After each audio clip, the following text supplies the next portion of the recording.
What's up, guys and gals? Your host with the most, Griever, as always, bringing you guys a new moving background layout. Ooh! And also Ayakashi Triangle Chapter 78, Matsuri Fever. And are we just doing fluff again? Like how many more chapters until we get an actual like 2-part, 3-part chapter of something that actually matters in character development? You could argue this is a little bit of character development on the Matsuri side of things because he's been through this sort of, not trauma, but this sort of idea of, is it okay? And they've decided, or he even in this chapter mentions, was it selfish of him to decide, listen, I want to be your boyfriend, I want to be with you.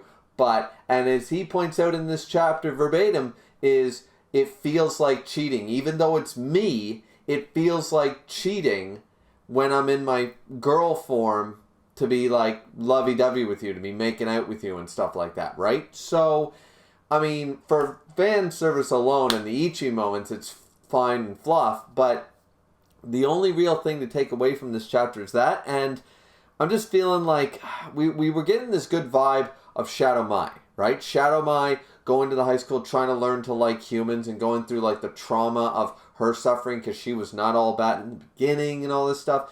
And now all of a sudden we're like shifting away from that and we're back to the comedic like hilarity ensues moment, you know, Big Bang Theory, Everybody Loves Raymond, How I Met Your Mother, 25-minute episode, right? Like that's what we're into now. And it's just kind of, and it's a little fast-paced, and it's a little too, like, yeah, like, I know not to take this manga too seriously, but, like, we had some good material going on here. So, outside of that disappointed me again this chapter, where it was just like, okay, Suzu's in bed with a cold, a fever, and then they remark that maybe it's because she's overthinking and stuff, and Matsuri sort of even makes fun of that. And we get some, don't get me wrong, we get some comedic moments, Shadow Mai at the very end going, I was worried for nothing, and Shirogane like looking on going, this is absolutely shameless to the highest degree, you know, and stuff like that. Sure, those are fun comedic moments, but we've seen them enough, and I think that 78 chapters in is way past the due date to get back to some of the serious moments. That's all. Because they have the potential. There is potential here for a little bit of darker storytelling. Not that it needs to be too dark. I'm not asking this to turn into seinen. I'm not asking this to turn into, you know, something that it's not. But at the same time, I just feel like there are some psychological issues, especially with Shadow Mai's character, that could be explored and sort of how she copes with it. It can be a happy journey, like, but we just have to acknowledge the darkness in her past, the regrets and the bad things and the negativity, and how to healthily move forward. Sort of like a therapist's manga, if you will. Shadow Mai going through a form of therapy rather than anything else. So it could still be lighthearted with some medium overtones, but without going too, okay, this is really, really dark. Because that is a problem with a lot of current manga. They try to go for really edgy, really dark storytelling, and I'm not asking this manga to do that either. Suffice it to say, the chapter pretty much goes, Suzu's in bed with a cold, Shadow Mai says, I won't interfere because that's going to be my body one day too, so it has to be in good health. Matsuri goes over and Suzu steals a kiss. Matsuri thinks that he should steal a kiss sort of idea because of the selfishness of everything that's going on, because Suzu, you know, wants to kiss and blah, blah, blah, and there's Ichi moments. In the end, they do end up making out. It is a little bit, it's sort of like, okay, we're not allowed to do the whole dark storytelling because that's been overused in today's manga, but all of a sudden we're doing these very graphic, no wonder this stuff I have to log in every time. I can read every other weekly chapter, but I gotta log in to read Ayakashi Triangle. So yeah, you know what I'm saying? So that should speak volumes right there. Like, we can tell a little more adult storytelling, you know, especially with Shadow Mai's past. And I do like the fact, as I said, going back to the original point about Matsuri and his feelings towards feeling like this is cheating. That's a really interesting idea because it could be, you know, you could explore that sort of idea. Like, put it to you this way. There are a lot, and once again, this is basically an R-rated manga. So you know, just recognize that when I go down this road a little bit. most adult men have very little problem. Most adult men would have very little issue with the idea of a two-girl threesome, right? Whether it's their long-steady girlfriend, their wife, girls they met at a bar, whatever, they have no issue with that, right? Most men, I'm just saying a majority, I mean 51%, I think that's fair to say without doing any studies, that most men, especially in their teens and 20s, would be okay with that. I think we can agree on that, right? Without thinking too much about it. Then all of a sudden, I say to you, okay, it's not two girls. It's a guy and a girl. Alrighty. Now, depending on your sexuality, personally, as the guy in this scenario, and depending on what the importance of the female involved is, hence steady girlfriend, casual girlfriend, wife, fiance, etc., now that's a whoa. I would argue that less than half, easy of men, would be a big X without even considering it, and a very small percentage would have that same like that, just wave off. Yeah, sure. I mean, if it Friday night out at the club, mood's right, sure, why not? A couple drinks and we're good to go. They would be very less lax about that, right?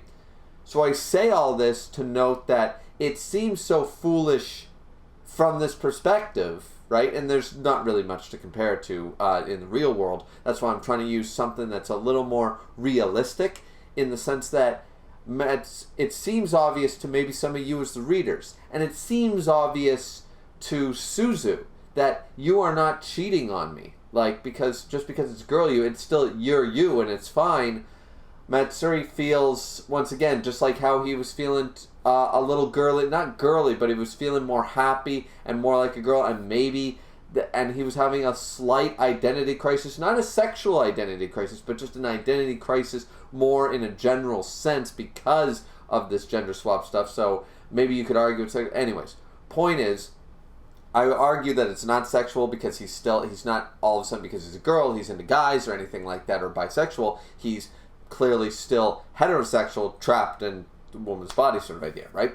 So we already went through part of that identity crisis, and it's sort of rearing up again here with the idea that he separates himself. He now is separating, and I'm not licensed or study therapy at all, but he has basically separated himself in his mind between who he's supposed to be and who he currently is.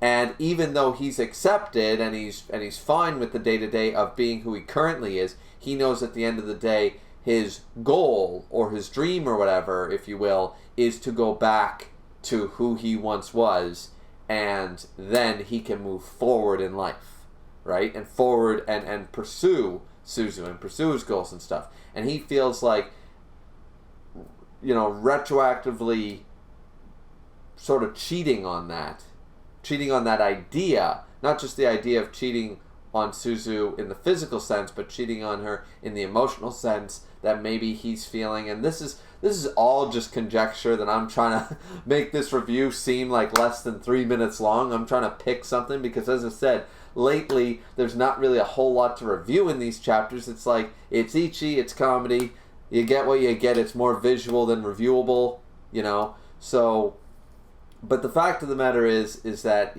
he thinks about it, he resists it, Shirogane is watching him, he resists all this, and at the end of the day, was he making the correct decision or not? Maybe for him. I would argue that right now, we're back sort of in another version of his identity crisis. Now, Suzu does steal the kiss and everything, and Matsuri, they end up doing it for comedic effect. It's like it's the Matsuri essence, the Matsuri fever is cured, or whatever that is. But at the end of the day, it still seems like another section of the identity crisis he's having and the struggle he's feeling with this ability. And I think the fact that Shirogane notes that he's been in the same position for 5 minutes where he's considering it, this is very close, where nobody is influencing him right now. No, Suzu's not pressuring him. Shadow Mind. There's no like crisis on board. He's just thinking that maybe he's being too selfish. Maybe he should forget about his own high ground, if you will, and, you know, but then he's struggling, and he stops, and he just can't bring himself to do it, because just like before, when Suzu was trying to convince Matsuri, at the end of the day, you're still a guy, you know, because you want to be, not because I'm forcing you to be, but remember that you're a guy, right?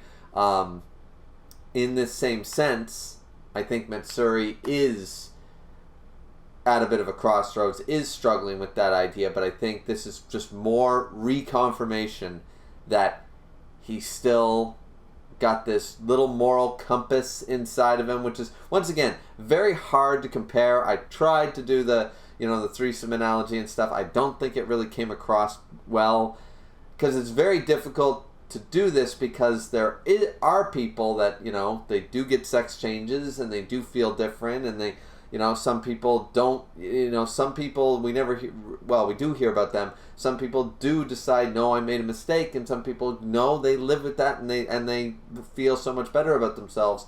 But I would argue that this was a forced sex change, and it's magic and mystic and all that stuff. So it's jutsu. So I don't think it's exactly comparable to people who get sex changes willingly. You know what I mean? So yeah, that's I don't know. At this point, I think I've stretched this review out long enough. Is that stretched out long enough? I think so. So, anyway, at the end of the day, I do think that it is interesting that we could be diving deeper and deeper into the psychology and sort of the therapeutic journey of both Shadow Mai and Matsuri. Because what if, Matsuri, what if he got news that he has to accept it and he might never go back to being a guy? What is the alternative of him being a girl and still moving forward? Because right now he's pretty stagnant, right? Because he's assuming that he'll eventually become a guy again, and then he can move forward. But right now he's sort of hit pause on his own life in a way. So yeah. And maybe I'm just full of shit. Maybe I'm reading way too much into this and wasted 15, 20 minutes of your guys' time. I don't think the review's gone on that long. But maybe I've wasted all your time, delving into 6 lines in one chapter, because there's really nothing else to talk about. Let's hope that Chapter 79, that's the end of the review, let's hope that Chapter 79 starts up a bit of a better storyline, something we can sink our teeth into, something that's more reviewable than these fluff chapters. These would be fun if there wasn't so many of them. I would argue that half of the manga is just fluff comedic chapters. Was that in the intention from the get-go? That's not the way it felt when we first started, at least for me. And then, just when you start to accept that, they go into the Shadow Mai story plotline. And it's pretty solid. Or they go into the Hinojiki plotline, and Garaku and all this stuff. They jump into these more serious plot lines, and then they pull you out for a long stint. So, is this going to be the end of the fluff, or is the fluff going to go on for another couple of months? I don't know. You guys let me know in the comment section down below. Hope you guys enjoyed. Hope those tangents weren't way too long. I'm trying to just stretch these out. I've said that enough. Anyways, like, comment, subscribe. As always, don't forget the 4th and most important thing, to drink responsibly as I always do. And we will see you guys. I actually am today. Look, water. And we'll see you guys back here next time for Chapter 79 of Ayakashi Triangle. Hopefully there's something more surface level to talk about, rather than trying to drag something out of a couple lines of dialogue and really, dig deep. So, anyways, that's it from me. Bye-bye.